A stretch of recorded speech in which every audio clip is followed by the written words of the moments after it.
सर्वांना नमस्कार। तर हा व्हिडिओ टू व्हीलर वाल्या लोकांसाठी आहे। मित्रांनो, काल लातूर ते नांदेड हायवेवर आष्टामोड येथे एक एसटी बस जी 50 प्रवाशांना घेऊन जात होती, ती टू व्हीलर वाल्यामुळे पलटी झाली, टू व्हीलर वाल्याला वाचवण्याच्या नादामध्ये। तर आता महाराष्ट्रामध्ये असं वातावरण झालंय की टू व्हीलर वाल्यांच्या विरोधामध्ये एक रोष निर्माण झालाय सर्वांच्या मनात। आणि त्या व्हिडिओवर अशा लोकांच्या प्रतिक्रिया आल्या मला की त्या टू व्हीलर वाल्याला उडवायला पाहिजे होतं, वाचवायला नको पाहिजे होतं। तर मित्रांनो, हे खरं आहे, कारण त्या टू व्हीलर वाल्याला जर वाचवलं नसतं तर ते 50 लोक आज सुरक्षित राहिले असते, आणि हे दोन जरी मेले असते तर ते 50 सुरक्षित राहिले असते।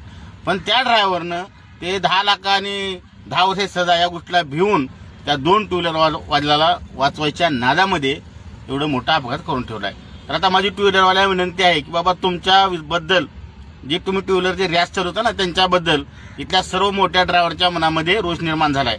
आणि याच्या पुढून अशी गॅरंटी तुम्ही धरू नका की प्रत्येक एसटीवाला ट्रकवाला तुम्हाला वाचवत। तुम्ही जर मध्ये आलात तर तुमचा कार्यक्रम 100% झाला, तुम्हाला कुणीच वाचवणार नाही, तुम्हाला चेंगरून आता ते लोक पुढे निघून जातील। कारण महाराष्ट्रातले लोक काल ते व्हिडिओ बघितले, सगळे लोक चिडलेत। आणि तुम्ही आता हे असं कट्टे मारायचं, हिरोबाजी करायचं रोडवर बंद करा। तुम्हाला जी सरकारनं शासनाने नेमून दिलेली ती पांढऱ्या पट्ट्याच्या पलीकडची लाईन आहे, त्या लाईनमध्ये व्यवस्थित चला।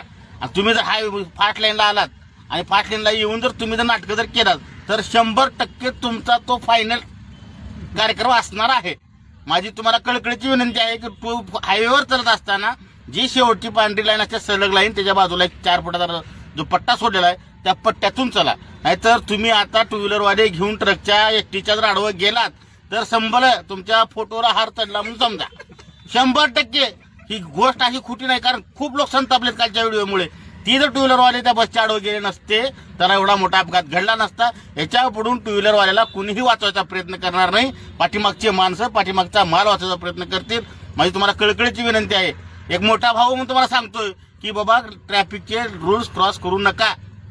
आणि ते शायनिंग तर हायवेला मारूच नका। शहरामध्ये एखाद्या वेळेस ठीक आहे, शहरामध्ये प्रत्येक गाडीची स्पीड कमी असते आणि रहदारी असते, पण हायवेला जाऊन जे तुम्ही शहाणपणा करता ना, न बघता इकडे तिकडे ध्यान न देता, तर ते तुमचं कर्दनकाळ 100% ठरणार आहे।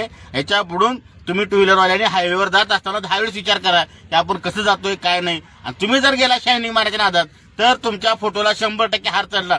अपघात होताना कोण बघत नाही, किती मोठा आहे, किती भारी खानदानचा आहे, किती ह्याच्या मध्ये बॅकिंग आहे, कोण बघत नाही। रोडवर कोण समोर आलं त्याला चिरडून निघून जातात। तर तुमचा बारका जीव तुम्ही बारक्या जीवाप्रमाणे वागावं, एवढीच माझी तुम्हाला कळकळीची विनंती आहे। जर तुम्ही माझी गोष्ट लक्षात घेतली आणि त्या नियमाचं पालन केलं तर 4 दिवस तुमच्या लेकरा बाळाचा बाप जिवंत राहील, 4 दिवस तुमच्या बायकोचा नवरा जिवंत राहील।